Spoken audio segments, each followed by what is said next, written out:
Hello students, how are you all? I hope you all are doing well and staying safe. So, myself Dr. Arpita Ojha, your biology mentor. तो देखिए एक और video आ चुका है हमारी question bank series का।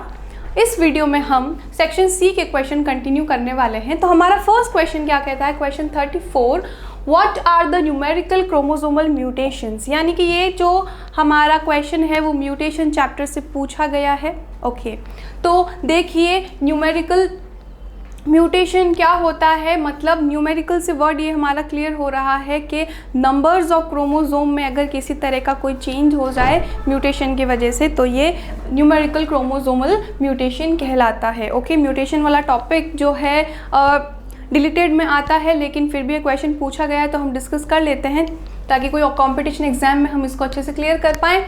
तो क्रोमोसोमल म्यूटेशन और क्रोमोसोमल एब्रेशंस क्या होता है, when there is a difference in the arrangement of chromosome or addition of another gene or some genes get lost, then it is called chromosomal mutation। इसका मतलब यहाँ पर क्या है, कोई क्रोमोसोम ऐड हो जाए या फिर कोई क्रोमोसोम जो है डिलीट हो जाए तो इसको अपन क्या कहते हैं, उसकी वजह से उसके नंबर में चेंज हो जाता है या फिर उसकी जनरेशन जो उसका अरेंजमेंट होता है उसके अंदर कुछ भी चेंजेस हो जाए तो इसे हम क्या कहते हैं, हम क्रोमोसोमल म्यूटेशन या फिर क्रोमोसोमल एब्रेशंस कहते हैं। तो ओके आपको जो हमारा क्वेश्चन है वो न्यूमेरिकल क्रोमोसोमल म्यूटेशन पे क्वेश्चन पूछा गया है, बट हम पहले एक जनरल डेफिनेशन क्लियर कर लेते हैं कि क्रोमोसोमल म्यूटेशन क्या होता है। तो क्रोमोसोम्स का अरेंजमेंट चेंज हो जाए, उसके नंबर्स में चेंजेस आ जाए, कैसे चेंज आ सकते हैं, नंबर इंक्रीज और डिक्रीज हो जाए, तो ये सारा क्रोमोसोमल म्यूटेशन कहलाता है। अब ये जो हमारा क्रोमोसोमल म्यूटेशन होता है ये खुद भी दो टाइप्स में डिवाइडेड होता है। फर्स्ट है न्यूमेरिकल चेंजेस एंड सेकंड है स्ट्रक्चरल चेंजेस। अगर क्रोमोसोम की स्ट्रक्चर में कोई चेंज आ चुका है या क्रोमोसोम के नंबर्स में कोई चेंज आ चुका है तो उसके अकॉर्डिंग हम क्या करते हैं, इसे टू पार्ट्स के अंदर डिवाइड करते हैं। Clear point. ओके तो उसमें से हमारा फर्स्ट है न्यूमेरिकल क्रोमोसोमल चेंजेस। इसके अंदर क्या होता है, इसे हम पॉलीप्लॉइडी भी कहते हैं। क्या कहते हैं, इसे हम पॉलीप्लॉइडी भी कहा जाता है। ओके क्रोमोसोम के number of all members of species is always fixed. Generally क्या होता है, किसी भी स्पीशीज़ के अंदर क्रोमोसोम के नंबर जो होते हैं फिक्स होते हैं, जैसे 46 है होमो सैपियंस के अंदर, तो फिक्स नंबर्स होते हैं। But in this type of mutation there is no change in the gene but chromosome number is double, triple और many more। इसके अंदर हमें क्या देखना है, जीन के अंदर कोई चेंज नहीं है बट क्रोमोसोम का नंबर डबल, ट्रिपल और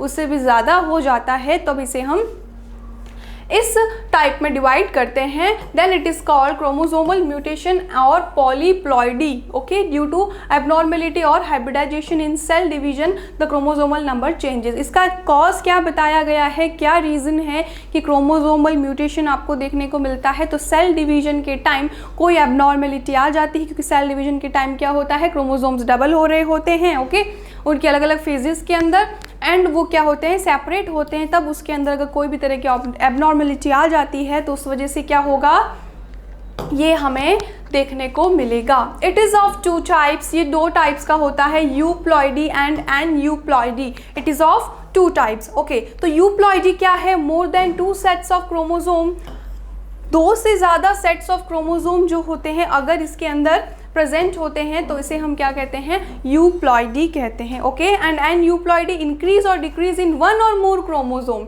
अगर एक या एक से ज़्यादा क्रोमोसोम का अगर इंक्रीज और डिक्रीज हो जाता है तो इसे हम क्या कहते हैं, एनयूप्लॉइडी कहते हैं। तो इसके अकॉर्डिंग हमने इसको क्या किया, डिवाइड कर दिया। पॉइंट क्लियर है आपको। अब ये देखिए इंक्रीज और डिक्रीज को अगर हम और आगे क्लासीफाई करें देन इसके और दो टाइप्स होते हैं। क्या क्या टाइप्स हैं वो, हाइपोप्लॉइडी एंड हाइपरप्लॉइडी। हाइपोप्लॉइडी का मतलब क्या होता है, नंबर्स कम हो जाना, एंड हाइपरप्लॉइडी का मतलब क्या होता है, नंबर्स बढ़ जाना। ओके तो देखिए अगर नंबर कम होता है तो इसे मोनोसोमी और नलीसोमी और दो पार्ट्स में डिवाइड किया गया है, और अगर नंबर्स इंक्रीज हो जाते हैं तो इसे ट्राइसोमी, टेट्रासोमी में डिवाइड किया गया है। ओके जैसे ट्राइसोमी का एग्जाम्पल है डाउन सिंड्रोम। Okay clear. देखिए फर्स्ट पॉइंट हमें अच्छे से पता होना चाहिए, क्रोमोसोम्स जो होते हैं पेयर में रहते हैं एंड साथ ही उनका एक फिक्स नंबर होता है किसी भी ऑर्गेनिज्म की अगर हम बात करें।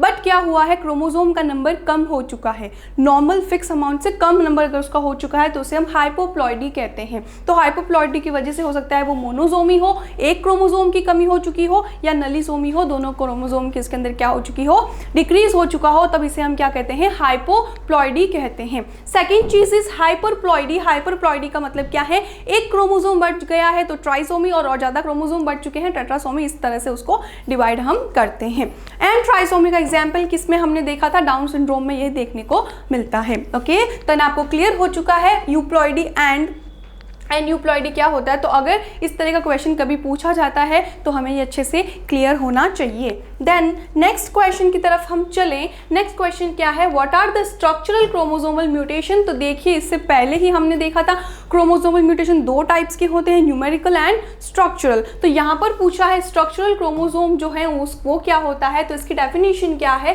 And another type of mutation structural changes in the chromosome take place due to which the normal behaviour और the nature of chromosome changes. उसकी वजह से क्या होता है, अगर कभी ऐसा हो कि क्रोमोसोम के स्ट्रक्चर में चेंज आ चुका है, स्ट्रक्चर में चेंज आने की वजह से क्या हुआ है, वहाँ पर उसके फंक्शन में भी चेंजेस देखने को मिलते हैं। देन इसे हम क्या कहते हैं, वो अपने नॉर्मल बिहेवियर से वेरी करने लगता है, तब इसे हम क्रोमोसोमल स्ट्रक्चरल क्रोमोसोमल एब्रिविएशन कहते हैं। ओके, क्लियर है ये पॉइंट। इस तरह का म्यूटेशन भी देखने को मिलता है। इसका क्लासिफिकेशन देखें तो इसे 4 टाइप्स में डिवाइड किया गया है। उसके अंदर क्या क्या टाइप्स होते हैं, सबसे फर्स्ट है डिलीशन। ओके, उसके बाद में क्या होता है, ट्रांसलोकेशन। ओके, तो देखिए डिलीशन का मतलब क्या होता है, loss of acentric portion of chromosome. क्या है, loss of acentric portion of chromosome. Second क्या है, translocation. Then inversion and duplication. ये इसके अलग अलग क्या होते हैं, टाइप्स होते हैं हमारे क्रोमोसोमल म्यूटेशन के। ओके, तो डिलीशन में क्या हुआ, अभी हमने देखा loss of acentric portion of chromosome, यानी क्रोमोसोम का एक पार्ट जो है उसका ही लॉस हो जाए। एंड ट्रांसलोकेशन में क्या होता है, जो ब्रोकन पोर्शन था from one end attach to the another end of same chromosome, या फिर हो सकता है अदर क्रोमोसोम। तो देखिए इसके अंदर क्या है, ट्रांसलोकेशन का मतलब क्या है, क्रोमोसोम का कोई पार्ट टूट चुका है, उससे अलग हो चुका है, तो वो क्या होता है, ब्रोकन एंड जो है किसी दूसरे पार्ट ऑफ सेम क्रोमोसोम में अटैच हो जाए, या फिर वो क्या करे, किसी दूसरे ही क्रोमोसोम पर जाकर अटैच हो जाए, तो इसे हम क्या कहते हैं, ट्रांसलोकेशन कहते हैं। Third is inversion. इन्वर्जन में अंदर क्या होता है, देखिए chromosomal portion reverses and attach again to chromosome. इसके अंदर क्या होता है, जो उसका पोर्शन था वो रिवर्स हो जाता है और फिर से वहीं पर अटैच हो जाता है, तो इसे हम क्या कहेंगे, इन्वर्जन कहेंगे। ट्रांसलोकेशन का मतलब वो गया था किसी भी दूसरे पार्ट पर अटैच होने के लिए, बट इसके अंदर पार्ट सेम रहा, बस वो रिवर्स हो गया, इसलिए इसे इन्वर्जन कहते हैं। Next is duplication. Duplication is some part of 9 chromosome at any gene level. ठीक है, डुप्लीकेट हो जाए अगर आपका क्रोमोसोम तो इसको डुप्लीकेशन कहते हैं। तो ये सारे टाइप्स होते हैं। इसकी वजह से क्या हुआ, मेन जो क्रोमोसोम था उसका स्ट्रक्चर में कोई चेंज आया, कुछ डिलीट हो चुका है, या कुछ अपनी जो जगह थी वो चेंज कर चुका है, या फिर उसने क्या क्या अपना अरेंजमेंट बदल दिया हो। उन सब की वजह से क्या होता है, उसके जो मेन क्रोमोसोम है उसके स्ट्रक्चर में चेंज आता है, जिससे ऑटोमेटिकली उसका फंक्शन एंड बिहेवियर भी चेंज हो जाता है। तो इस तरह का म्यूटेशन हमें दिखाई देने लगता है। ओके, ये सारे जो म्यूटेशंस होते हैं ये सेल डिवीजन की वजह से जनरली देखे जाते हैं। आपको क्लियर हुआ होगा, और म्यूटेशन से रिलेटेड और भी कोई डाउट है तो मुझे कमेंट्स में लिख के बता दीजिए। नेक्स्ट क्वेश्चन की तरफ हम चलते हैं। क्वेश्चन 36 ये क्या कहता है, explain the hormonal control of the menstrual cycle. Okay, तो ये हमारा मेंस्ट्रुअल साइकिल से क्वेश्चन पूछा गया है, जिसमें हमें मेनली फोकस किसके ऊपर रखना है, हार्मोनल कंट्रोल के ऊपर। ओके, आपको पता होगा जो फीमेल बॉडी होती है उसके अंदर कुछ हार्मोन्स रिलीज होते हैं जो कि क्या होते हैं, रिप्रोडक्टिव सिस्टम में काफ़ी हेल्पफुल होते हैं। तो हार्मोन का बैलेंस होना ज़रूरी है। हार्मोन्स कब, कौन से हार्मोन कॉन्सेंट्रेशन ज़्यादा हो, कौन सा कम हो, तो इससे काफ़ी फंक्शंस जो होते हैं वो अफेक्ट होते हैं। ओके, तो हम देखते हैं इसके अंदर हार्मोनल कंट्रोल किस प्रकार से होता है। तो देखिए यहाँ क्या लिखा है, the female reproductive cycle that is characterized by cyclic changes in the uterine lining is known as menstrual cycle. Menstrual cycle की इसके अंदर डेफिनेशन क्या लिखी गई है कि किसी भी फीमेल के बॉडी में क्या होता है, उसकी यूटेराइन लाइनिंग में जो जो चेंजेस देखने को मिलते हैं उसे हमने मेंस्ट्रुअल साइकिल कहा है। यूटेराइन लाइनिंग क्या होती है, यूट्रस की जो सबसे इनरमोस्ट लाइनिंग होती है उसके अंदर क्या, जिसे हम एंडोमेट्रियम कहते हैं, उसकी लाइनिंग का थिक होना, अगेन थिन होना, एंड ब्लड का क्या होना, बाहर की तरफ रिलीज आउट होना। इसका जो पूरा साइक्लिक पैटर्न होता है उसे हम मेंस्ट्रुअल साइकिल कहते हैं। आपको ये पॉइंट अच्छे से क्लियर हो चुका होगा। Okay, the menstrual cycle is regulated by gonadotropin hormone secreted by anterior pituitary gland. अब देखिए यहाँ पर फर्स्ट क्या लिखा है हमें, गोनेडोट्रोपिन। गोनेडोट्रोपिन हार्मोन्स जो होते हैं उनसे मेंस्ट्रुअल साइकिल को सबसे टॉप मोस्ट लेवल से रेगुलेट किया जाता है, जो कि किसके थ्रू रिलीज होता है, ये पॉइंट्स आप साथ में नोट करते जाएंगे।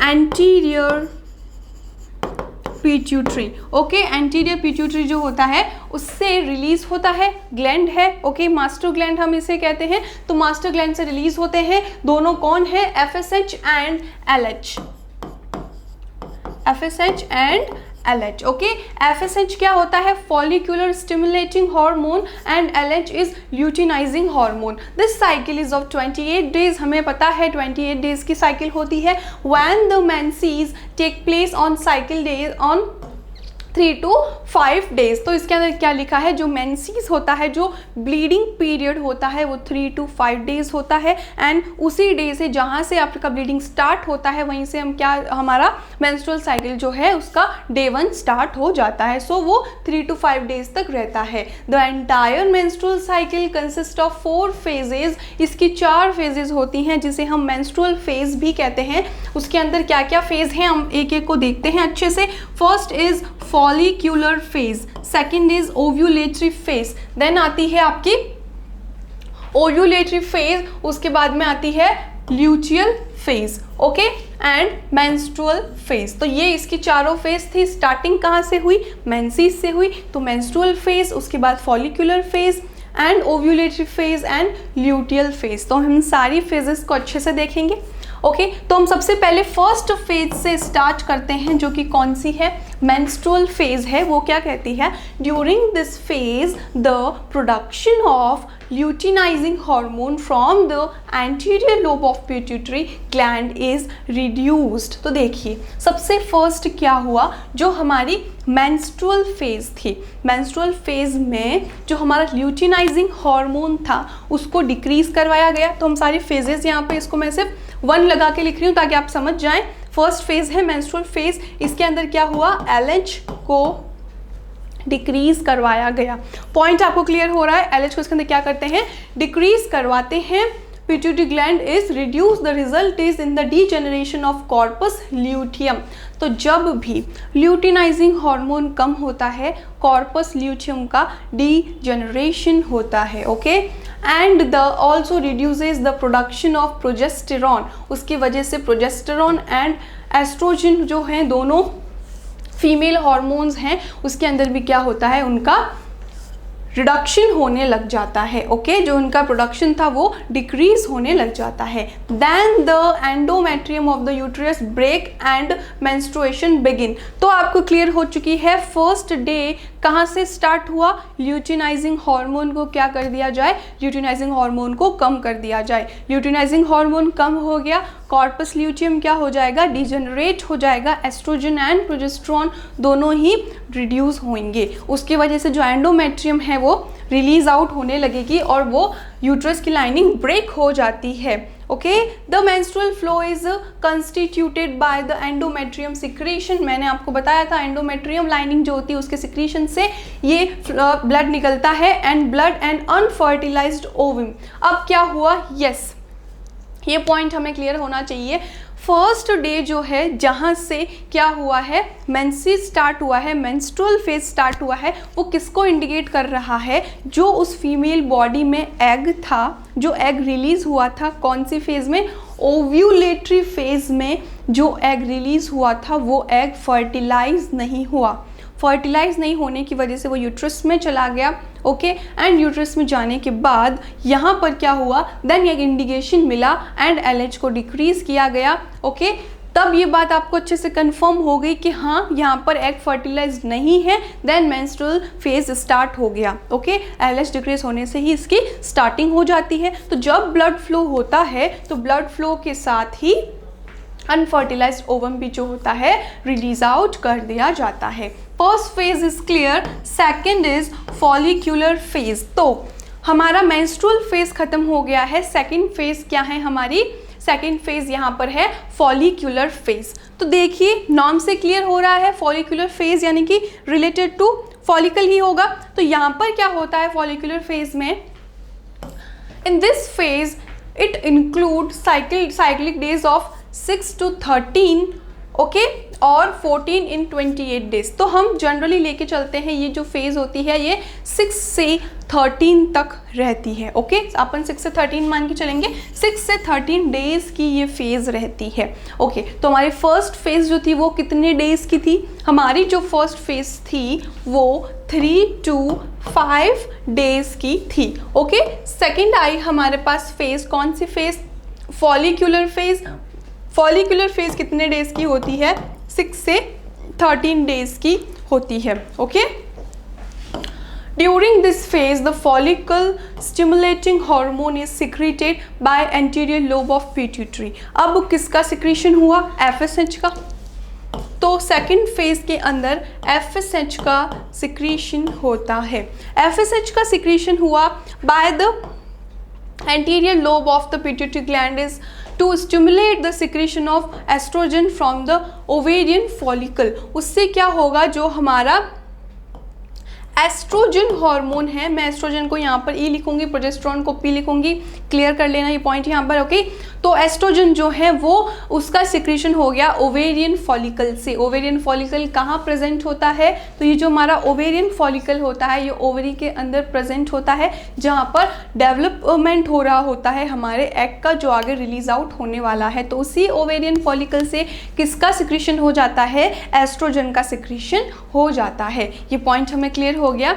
Then the proliferation of the endometrium of the uterus wall is done by estrogen। तो उसकी वजह से क्या होगा, क्योंकि एस्ट्रोजन जो है वो इंक्रीज हो चुका है, वो फिर से प्रोलिफरेट करेगा। किसको प्रोलिफरेट करेगा, तो वो क्या करता है, जो हमारा यूट्रस है, यूट्रस के अंदर अगेन प्रोलिफरेट करता है ताकि जो एंडोमेट्रियम है फिर से रीडेवलप होने लगे। ओके, ये पॉइंट हमें क्लियर हो गया अच्छे से। दिस विल कॉज, इसकी वजह से क्या होगा, this will cause thickening of the endometrium. तो एस्ट्रोजन की वजह से FSH की वजह से एस्ट्रोजन इंक्रीज हुआ एंड एस्ट्रोजन की वजह से क्या हुआ, प्रोलिफरेशन हुआ एंडोमेट्रियम लाइनिंग का, followed by uterine gland and blood vessels and उसके बाद में। तो ये आपके पास फेज हो गई, यहाँ तक सब पॉइंट क्लियर हो गया। ये कौन सी फेज थी, हमारी फॉलिक्यूलर फेज थी। उसके बाद में हमारे पास कौन सी फेज आती है, ओव्यूलेटरी फेज। ओके, यहाँ पे स्पेलिंग पूरी नहीं लिखी है, ओव्यूलेटरी फेज। तो ओव्यूलेटरी फेज में क्या होता है, this phase is the middle of the cycle. ये साइकिल के मिडल में चलती है about the 14th day when LH and FSH attain at peak level. अब देखिए फेज नंबर 3, फेज नंबर 3 कब हुई, 14th डे जनरली ऐसा माना जाता है, इससे थोड़ा एक आगे एंड पीछे भी हो सकता है। आपका ओव्यूलेशन किस बात पर डिपेंड करता है कि हमारी जो फॉलिक्यूलर फेज थी वो कितने डेज की रही एंड हमारी मेंस्ट्रुअल फेज कितने दिन की रही, इसलिए ये फीमेल टू फीमेल वेरी करता रहता है, कंफर्म किसी का सबका सेम नहीं होता है। ओके, तो हम आइडल 14th डे मानकर चलते हैं, तो 14th डे पर ओव्यूलेशन हो जाता है। इस टाइम क्या होता है, एक तो आपका LH एंड एक FSH दोनों ही क्या रहते हैं, पीक पर रहते हैं। ये पॉइंट आपको क्लियर होना चाहिए यहाँ पर, वो क्या है,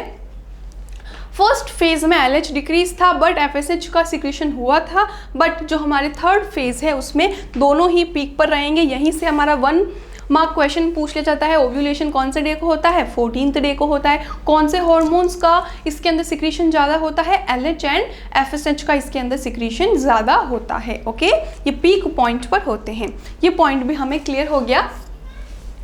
रिजल्ट इन, उसकी वजह से क्या होगा, it results in rupturing of Graafian follicle. Okay, तो जो अब हमारे ओवरी में डेवलप हो रही थी ग्राफियन फॉलिकल रप्चर हो जाती है और उसमें से एग रिलीज हो जाता है, release of the ovum and the concentration of estrogen in blood increase and cause ovulation to occur। अब यहाँ पर क्या हुआ, एस्ट्रोजन का लेवल भी इसी वक्त क्या हो जाता है, हाई हो जाता है ब्लड में। इस तरह से हमारी थर्ड फेज होती है फिनिश। उसके बाद हमारी आती है fourth phase. Fourth phase is luteal phase. Luteal phase में क्या होता है, this phase include cycle of 15 to 28 days. तो ये पॉइंट हम यहाँ पर क्लियर कर लेते हैं कि जो हमारी फोर्थ स्टेज होती है वो कितने डेज की होती है, 15 to 28 डेज। ओके, मतलब ओव्यूलेशन हो गया, ओव्यूलेटरी फेज खत्म हो गई, इतना सा सिंपल होता है।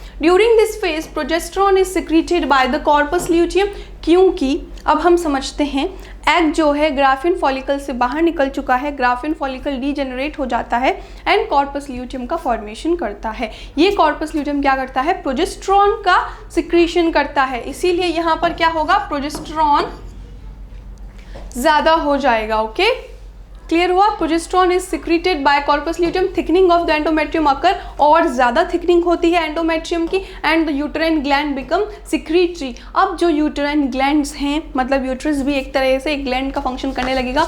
जो हमारी यूटेराइन ग्लैंड होती है वो भी क्या करती हैं, एक्टिव हो जाती हैं, वो भी सिक्रीट करने लगती हैं। तो इस तरह से हमने हमारी 4 फेजेस कंप्लीट की और इन सारी फेजेस के अंदर हमने ये पॉइंट्स देखा कि कौन सी फेज में कौन से हार्मोन का कितना डेवलपमेंट होता है, मतलब कितना फंक्शन होता है। उसके बाद में एक नोट पॉइंट लिखा है, the follicular stimulating hormone stimulate the ovarian follicle to produce oestrogen. बताया था मैंने आपको, ये क्या करता है, जो एफएसएच है वो एस्ट्रोजन को भी रिलीज करवाने के लिए वो क्या करता है, स्टिमुलेट करता है। Luteinizing hormone stimulate corpus luteum to secrete progesterone. फिर हमारे पास ल्यूटिनाइजिंग हार्मोन जो होता है वो कॉर्पस ल्यूटियम को क्या करता है, इंड्यूस करता है। तो यहाँ पर हम ल्यूटिनाइजिंग हार्मोन का भी रोल लिखेंगे हमारी फोर्थ फेज के अंदर, ल्यूटियल फेज के अंदर। The menstrual phase is caused by increase production of oestrogen and उसके बाद वो जो फर्स्ट फेज फिर से आ गई, वो एस्ट्रोजन के इंक्रीज की वजह से क्या होता है, अगर एस्ट्रोजन का लेवल आपकी बॉडी में ज़्यादा है तो उस टाइम क्या होता है, मतलब एस्ट्रोजन को बढ़ा दिया जाए तो उससे क्या होगा, हमारी मेंस्ट्रुअल फेज स्टार्ट हो जाएगी। LH also causes ovulation to occur. Yes, LH जो है ओव्यूलेशन भी करवाता है during the menstrual cycle and the proliferative phase is caused by increase production of oestrogen and secretive phase is caused by increase production of progesterone. तो देखिए इतना सारा note के अंदर इन सब ने क्या समझाने की कोशिश की है हमें कि ल्यूटिनाइजिंग हार्मोन का बहुत ही ज़्यादा इंपॉर्टेंट रोल होता है and luteinizing hormone and FSH hormone जो हैं, जो कि मास्टर ग्लैंड से निकले हैं, वो हमारी चारों फेजेस में एस्ट्रोजन एंड प्रोजेस्टेरॉन को सिक्रीट करवाते हैं या फिर कॉर्पस ल्यूटियम को एक्टिव करना या दूसरे फंक्शंस भी वो करते हैं ताकि क्या हो, हार्मोन्स का सिक्रीशन हो एंड रिप्रोडक्टिव फंक्शंस जो हैं वो अच्छे से किए जाएँ। ओके, तो अगर आपके पास बड़ा क्वेश्चन आता है तो जिस तरह से हमने देखा है हमें पूरा इस तरह थ्योरी लिख के करना है। अगर छोटा क्वेश्चन आता है तो ये जो नोट पॉइंट लिखा है अगर आप इतना भी लिखते हैं देन मोर देन सफिशिएंट रहेगा। ओके, आई होप आपको ये पॉइंट अच्छे से क्लियर हुआ है, समझ में आई। ओके, उसके बाद में हम नेक्स्ट क्वेश्चन की तरफ चलें। क्वेश्चन 37 ये क्या कहता है, इस क्वेश्चन में है development of male gametophyte in angiosperm. Angiosperm में मेल गैमेटोफाइट का डेवलपमेंट किस तरह से देखने को मिलता है। तो देखिए यहाँ पर क्या होता है, development of male gametophyte microspore is the first cell of male gametophyte. Okay, तो देखिए यहाँ पर आपको देखा है कि डेवलपमेंट किस तरह से होता है। तो हम देखें तो जो हमारा मेल गैमेटोफाइट होता है इसके अंदर माइक्रोस्पोर क्या होती है, it is the first cell of male gametophyte.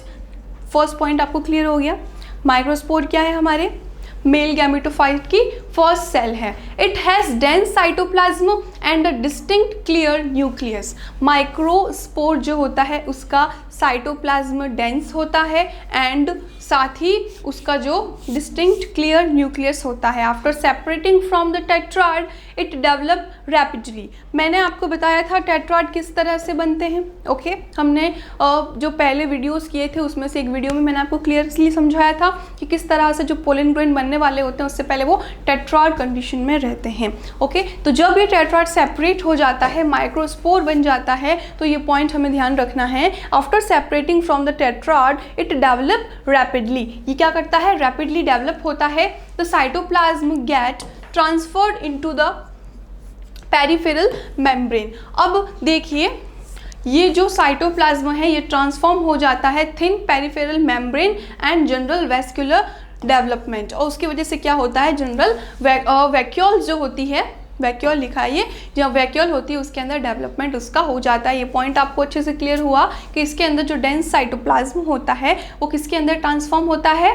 Peripheral membrane में एंड वैक्यूल के अंदर डेवलप हो जाता है। In the development of the male gametophyte, male gametophyte के डेवलपमेंट में some processes are completed before pollination. क्योंकि देखिए ये पॉइंट आपको क्लियर होना चाहिए, हम कहाँ पर बात कर रहे हैं?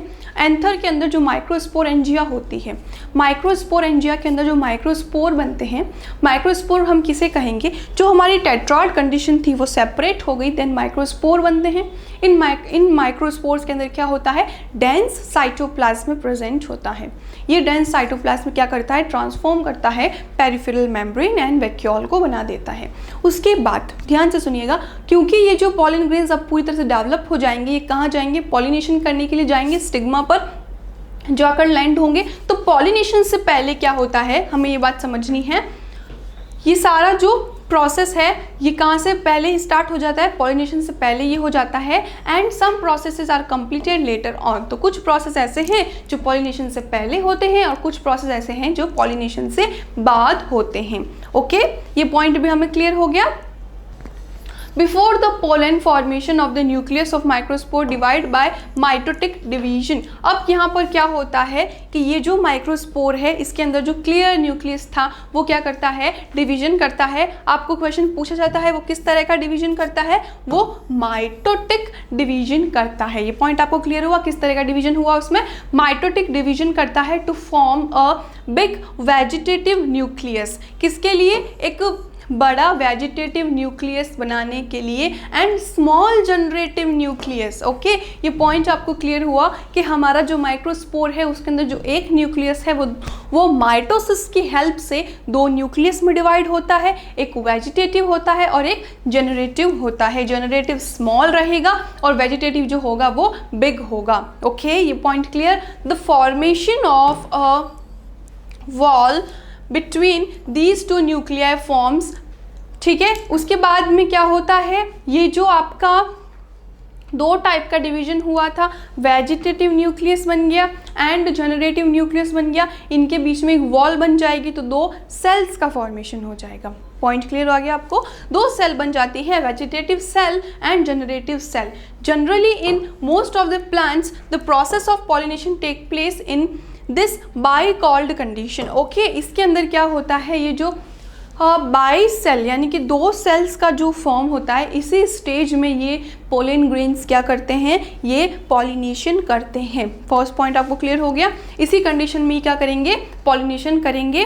Bye which pollen grain reach to the stigma after dehiscence. तो देखिए ये पॉइंट हमें यहाँ पर क्लियर करना है कि ये जो भी हमारा पोलन ग्रेन था, इस पोलन ग्रेन में क्या हुआ? जो भी हमारा न्यूक्लियस था वो न्यूक्लियस डिवाइड हुआ। ओके तो ये न्यूक्लियस डिवाइड होने की वजह से क्या हुआ? उसके अंदर वेजिटेटिव एंड जनरेटिव सेल्स बन गई। Vegetative cell and generative cell बनने की वजह से क्या हुआ? अब ये इसी कंडीशन के अंदर क्या करेगा?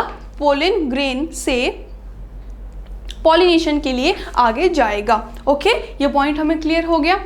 तो ये क्या करता है, अब इसका पॉलिनेशन स्टार्ट हो गया है, ये पोलन ग्रेन जो है ये स्टिग्मा पर पहुंच जाते हैं आफ्टर डेहिसेंस। डेहिसेंस का मतलब क्या, एंथर का रप्चर हो जाना, इसे हम डेहिसेंस कहते हैं, हमने पढ़ा है ये पहले। Initially the generative cell is attached to the wall of pollen grain, pollen grain की वॉल से जनरेटिव सेल चिपकी हुई होती है, but later it develop its cell and separate from pollen wall. फिर वो क्या करती है, अपनी खुद की सेल बना लेती है और पोलन वॉल से अलग हो जाती है and moves towards the vegetative nucleus, और वेजिटेटिव न्यूक्लियस की तरफ जो है वो जाती है। After the separation of shape of generative cell become flat, then later changes into lenticular. अब देखिए पहले तो क्या हुआ था कि ये जो हमारी जनरेटिव सेल थी, जनरेटिव सेल तो क्या करती है, अटैच फॉर्म में ही रहती है पोलन ग्रेन के साथ, बट बाद में ये क्या करती है, अपनी वॉल को दूसरा बना लेती है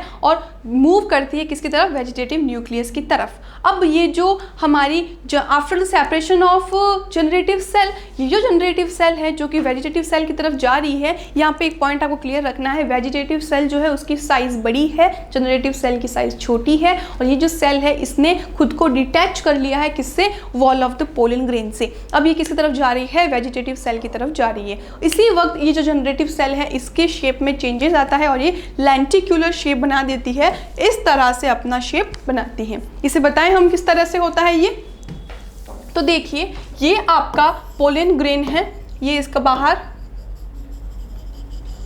ठीक है, इंटर्न एक्सन से कहते हैं। ये जो न्यूक्लियस है, पहले ये न्यूक्लियस ऐसे था, बट अब ये न्यूक्लियस दो पार्ट में डिवाइड हो गया और उनके अंदर सेल वॉल का फॉर्मेशन भी हो गया। तो ये जो है ये वेजिटेटिव सेल है और ये जो कौन सी थी, ये हमारी जनरेटिव सेल थी। तो जनरेटिव सेल जो है, यहाँ पर हमें बात क्लियर रखनी है कि इसके बाद इसका कैसा शेप हो जाता है, तो generative cell become flat and later it changes into lenticular. Okay, कुछ पोलन ग्रेन्स जो होते हैं इसके अंदर एलिप्टिकल भी होता है, स्पिंडल शेप भी होता है। यहाँ तक आपको ये पॉइंट अच्छे से क्लियर रखना है कि ये जो शेप होता है बाद में क्या होता है, इसका शेप चेंज होने लगता है। ओके, क्लियर हो रहा है ये पॉइंट, अच्छे समझ में आया आपको, ये इस तरह से चेंज होता है। फिर अगला हम देखते थे, यानी कि हमें जनरेटिव सेल के बारे में समझ में आ गया किस तरह से वो डिटैच होगी और वेजिटेटिव सेल की तरफ मूव करेगी। वहीं पे वेजिटेटिव सेल क्या करती है, vegetative cell is a big in size. Initially क्या करती हैं, द न्यूक्लियस इज राउंड,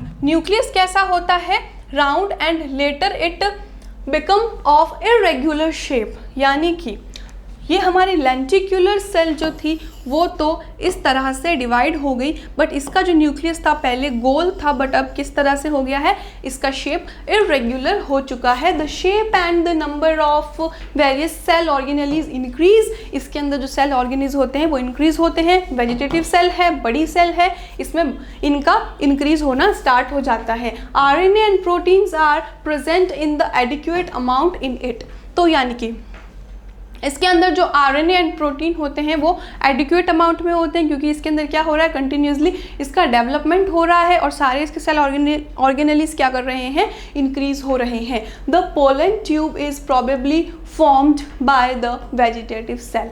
अब आपको ये पॉइंट क्लियर हुआ। अब हम क्या करते हैं, एक बार पोलन ग्रेन का डायग्राम अच्छे से देख लेते हैं।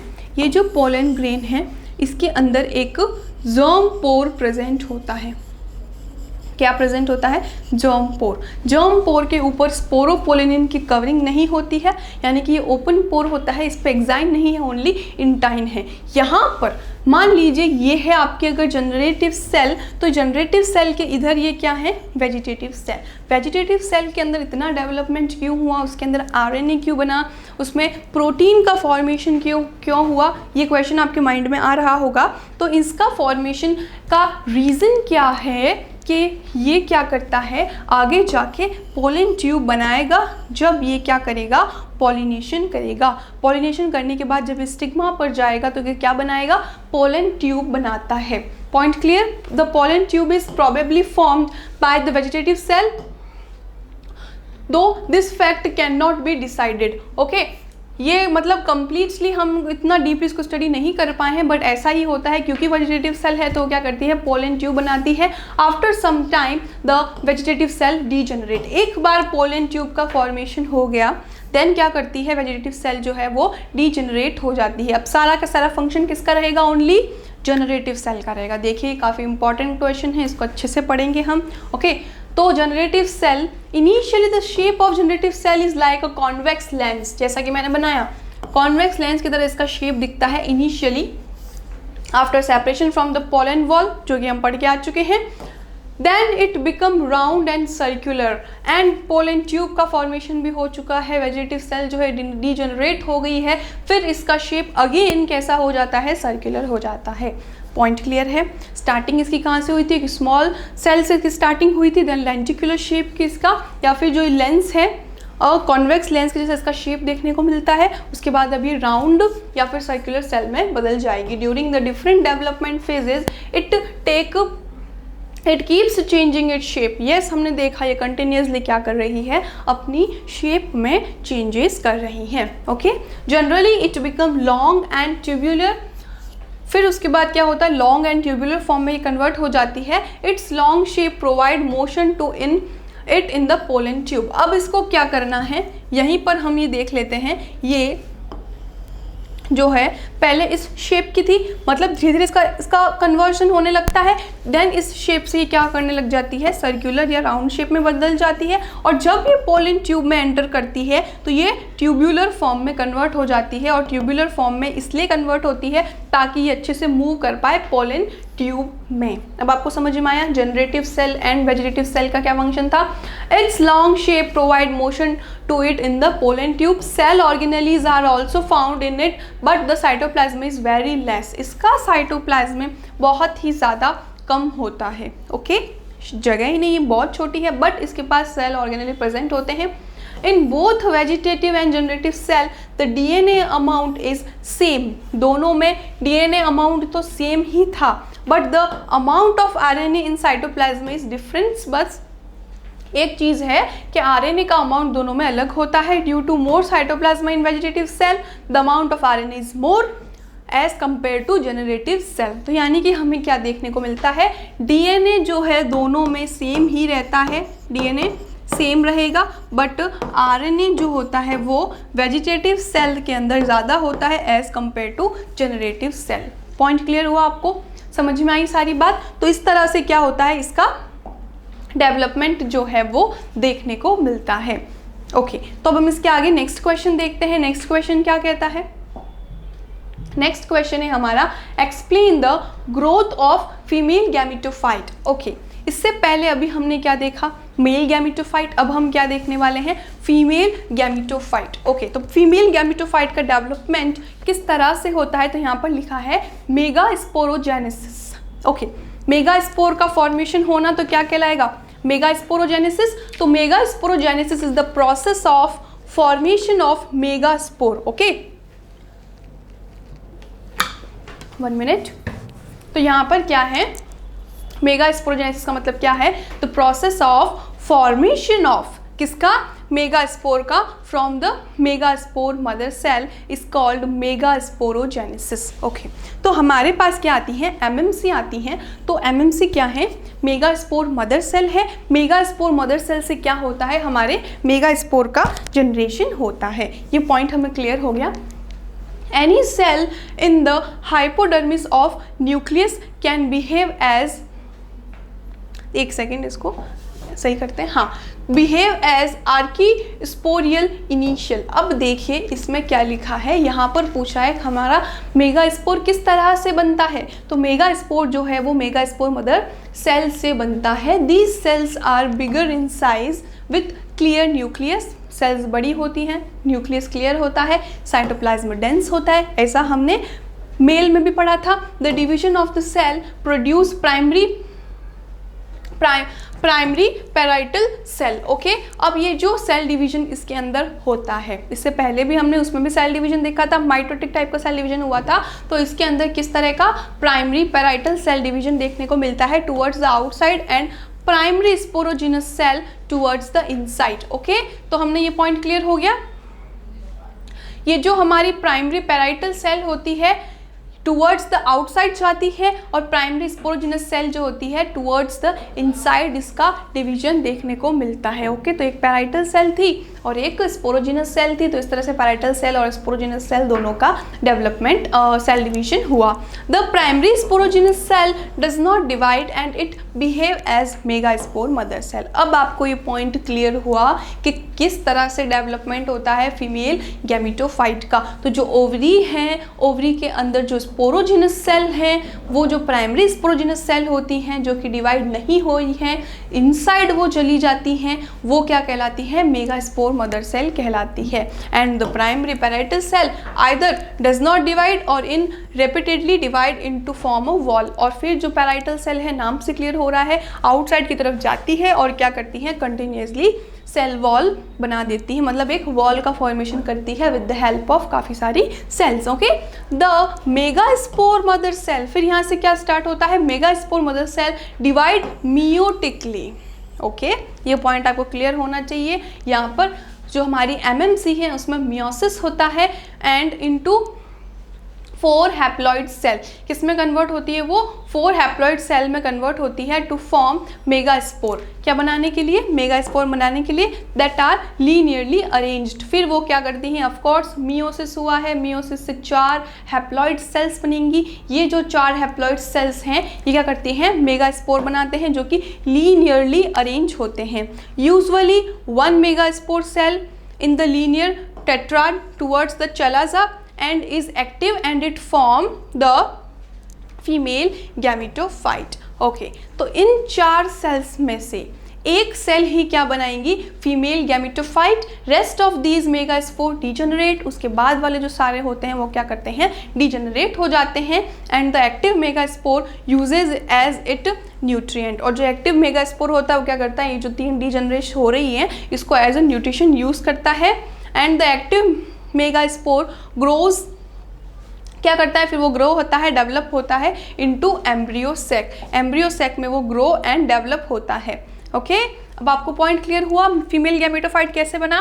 फीमेल गैमेटोफाइट और embryo sac, the active haploid megaspore is first cell of the female gametophyte and it also called the embryo sac. Okay, अब देखिए ये जो इतनी सारी हमने थ्योरी पढ़ी, इसका कहने का मतलब क्या था, जो हमारी ओवरी थी, ओवरी के अंदर सबसे पहले क्या होता है, इसका स्टार्ट होता है। तो यहीं से हमने स्टार्ट किया था। तो ओवरी के अंदर फर्स्ट जो होता है हमारे मेगास्पोर का फॉर्मेशन होना ही मेगास्पोरोजेनेसिस कहलाता है। ये फॉर्मेशन किसकी हेल्प से होगा, एमएमसी की हेल्प से होगा, मेगास्पोर मदर सेल की हेल्प से होगा। तो मेगास्पोर मदर सेल खुद कैसे बनती हैं, तो यहाँ पर क्या होता है, सबसे पहले स्टार्ट होता है सेल डिवीजन का। ओके, आपको ये पॉइंट क्लियर हुआ। सबसे पहले सेल डिवीजन होता है, सेल डिवीजन से क्या होता है, parietal cell and sporogenous cell बनती हैं। Primary parietal and primary sporogenous cell बनती हैं। पैराइटल सेल जो होती है ऊपर की तरफ जाके, आउटसाइड जाके क्या करती है, सेल डिवीजन करके वॉल का फॉर्मेशन कर लेती हैं। एंड स्पोरोजिनस सेल जो होती है अंदर की तरफ ही रहती है। और ये जो प्राइमरी स्पोरोजिनस सेल होती है अब ये एमएमसी की तरफ फंक्शन करेगी और मियोसिस को करेगी। मियोसिस से इसके अंदर 4 हैप्लॉइड सेल्स बन जाएंगी। ये जो 4 हैप्लॉइड सेल हैं इसमें से एक सेल जो होगी वो फीमेल गैमेटोफाइट होगी, बाकी की जो सारी सेल होगी वो डिजेनरेट हो जाएगी। ये फीमेल गैमेटोफाइट अब क्या करेगा, डेवलपमेंट करेगा, उसके लिए उसको न्यूट्रिशन चाहिए, तो ये डिजेनरेटिव सेल से न्यूट्रिशन लेता है। ये पॉइंट हमें क्लियर हो चुका है। Okay, and rest of 3 megaspore decrease हो जाती हैं और इस तरह से इसका नेक्स्ट फॉर्मेशन होता है। ओके, अब हम अगला देखें, इसके बाद इसके अंदर क्या देखने को मिलता है। देन अब it takes its nutrition from the nucellus and grows bigger and occupy most of the space. अब देखिए यहाँ तक पॉइंट क्लियर हो गया। जो वो एक ही सेल थी वो as a female gametophyte develop हुई। अब फीमेल गैमेटोफाइट क्या करती है, कंटिन्यूसली डेवलप होती रहती है, ग्रो करती है और पूरा का पूरा जो स्पेस है उसको ऑक्यूपाई कर लेती है। ये पॉइंट हमें क्लियर हो गया है। There develop several small vacuoles which combine to form a bigger vacuole। तो यहाँ पर कुछ vacuoles होती हैं, छोटी छोटी vacuoles होती हैं, वो मिलकर एक bigger vacuole बना लेती हैं।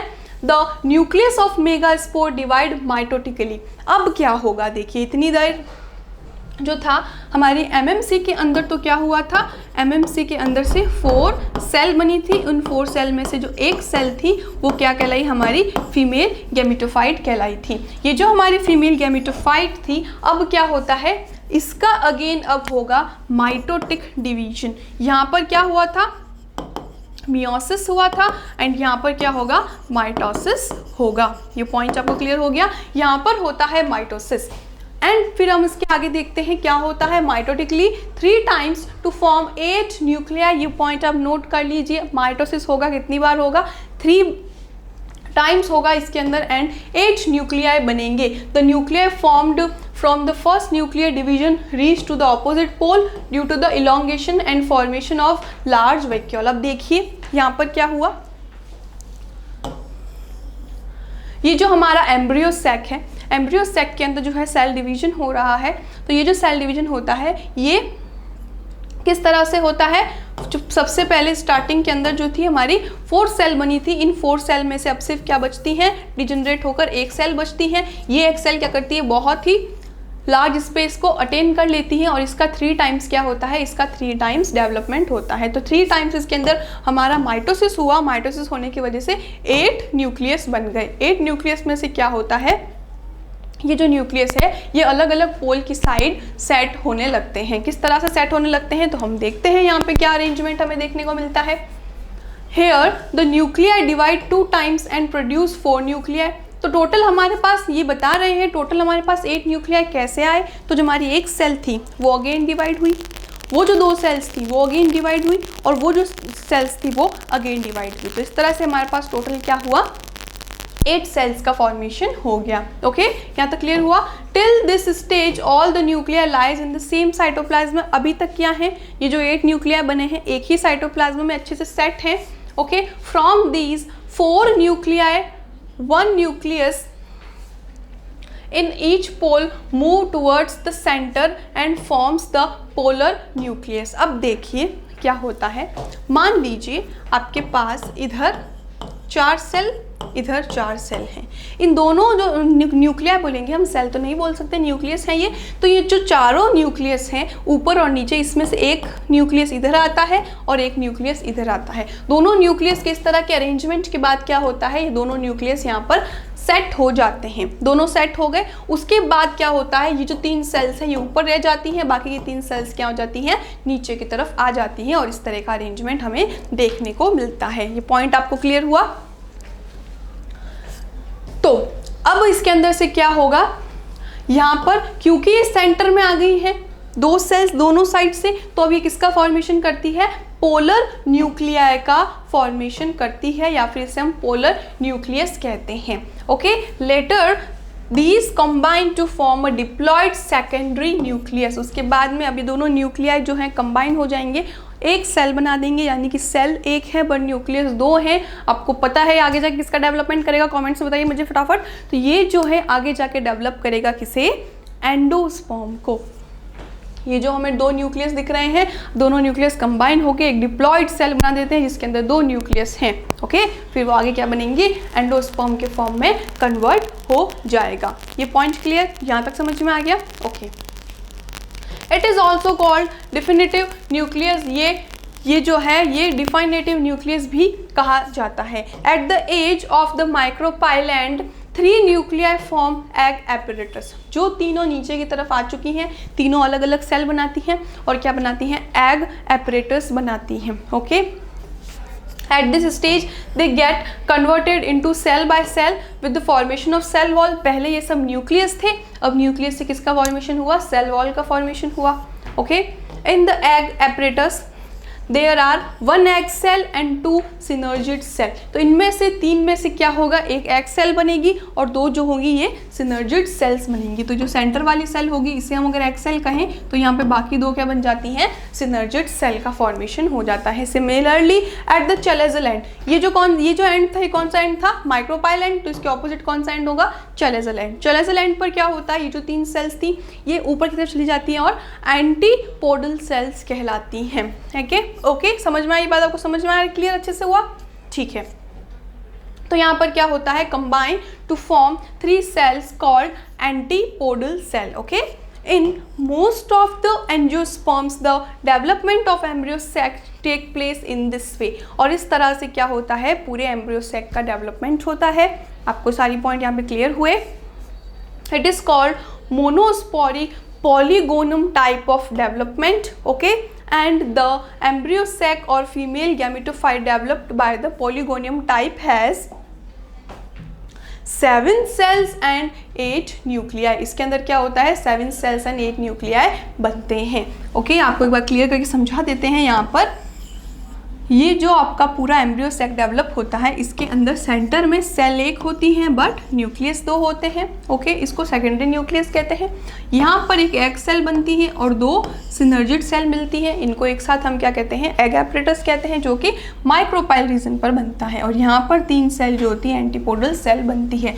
यानी कि आपके पास 8 न्यूक्लियस और 7 सेल का डेवलपमेंट देखने को मिलता है. ऐसा सब किसके लिए वजह से हुआ था, हमारी जो एमएमसी थी, एमएमसी में मियोसिस हुआ, 4 सेल बनी और उसके बाद से एक सेल ही आगे एज अ फीमेल गैमेटोफाइट गई और वहाँ पर 8 जो था आपके पास 3 टाइम माइटोसिस हुआ. 3 टाइम माइटोसिस से 8 न्यूक्लियस बन गए. आई होप आपको अच्छे से क्लियर हुआ होगा. ये जो थ्योरी है काफ़ी लेंदी थ्योरी है. आप इसको अपने वर्ड्स में कन्वर्ट करके इजी फॉर्म में लिख सकते हैं, फ्लो चार्ट के फॉर्म में इसको बनाकर लिख सकते हैं. तो इस तरह से हमने क्या हुआ, आज के सारे क्वेश्चंस कंप्लीट कर लिए हैं. तो आज का वीडियो इतना ही. मैं मिलूंगी अगले वीडियो में. तब तक के लिए पढ़ते रहिए. Thank you students.